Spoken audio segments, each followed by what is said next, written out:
Hello বন্ধুরা, কেমন আছো সবাই? আশা করি ভালো আছো। সীমা রাঁধুনিতে আপনাদের সবাইকে স্বাগত। আজকে আমি তৈরি করতে চলেছি কচু দিয়ে কাতলা মাছের ঝোল।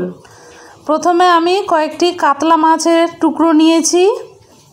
মাছগুলোকে আমি খুব ভালোভাবে ধুয়ে নিয়েছি। এরপর আমি দিয়ে দিলাম লবণ আর হলুদ। মাছগুলোকে খুব ভালোভাবে মেখে নিতে হবে। তারপর আমি কড়াইয়ে তেল বসিয়ে দিয়েছি। তেল গরম হয়ে এসছে। এইবার আমি মাছগুলোকে ভেজে নেব।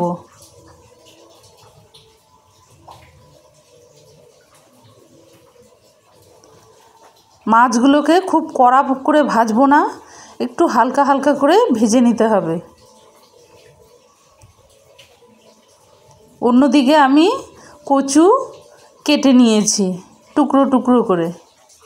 এইবার মাছ ভাজার তেলের মধ্যে আমি দিয়ে দিলাম একটি তেজপাতা আর 5 ফোড়ন আর একটি পেঁয়াজ কুচি।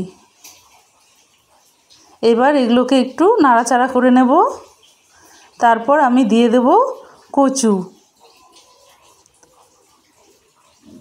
একটু নাড়াচাড়া করে নিলাম। এরপর দিয়ে দেব স্বাদ মতো লবণ, হলুদ গুঁড়ো আর একটি টমেটো আর কিছু মশলা বেটে রেখেছিলাম আমি। মশলাটার মধ্যে আছে আদা, জিরে আর শুকনো লঙ্কা।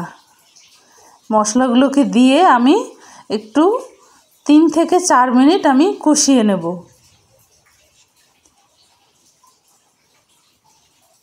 এবার মশলা রেখেছিলাম সেই বাটিটা ধুয়ে আমি 2 বাটির মতো জল দিয়ে দিলাম। এইবার কচুগুলোকে আমার সেদ্ধ করে নিতে হবে।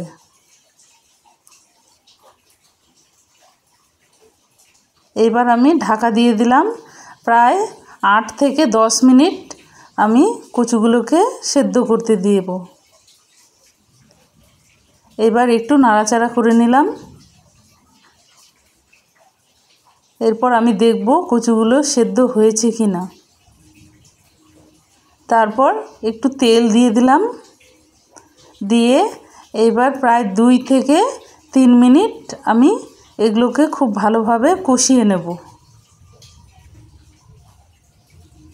এরপর আমি ঝোলের জন্য জল দিয়ে দিলাম।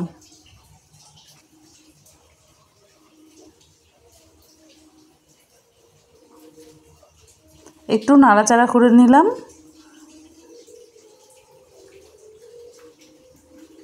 এইবার আমার ঝোল ফুটে উঠেছে। এইবার আমি কাতলা মাছগুলোকে দিয়ে দেব ঝোলের মধ্যে।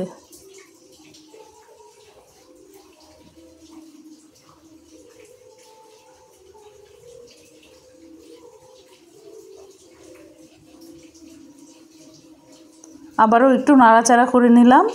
এবার 2 থেকে 3 মিনিট আবারও একটু ফুটিয়ে নেব ঝোলটাকে। আমার তৈরি কচু দিয়ে কাতলা মাছের ঝোল। আপনারা গরমের দিনে এই কচু দিয়ে কাতলা মাছের ঝোলটি তৈরি করে খাবেন, অবশ্যই ভালো লাগবে। আর সাবস্ক্রাইব করে চ্যানেলটির পাশে থাকবেন। ধন্যবাদ সবাইকে।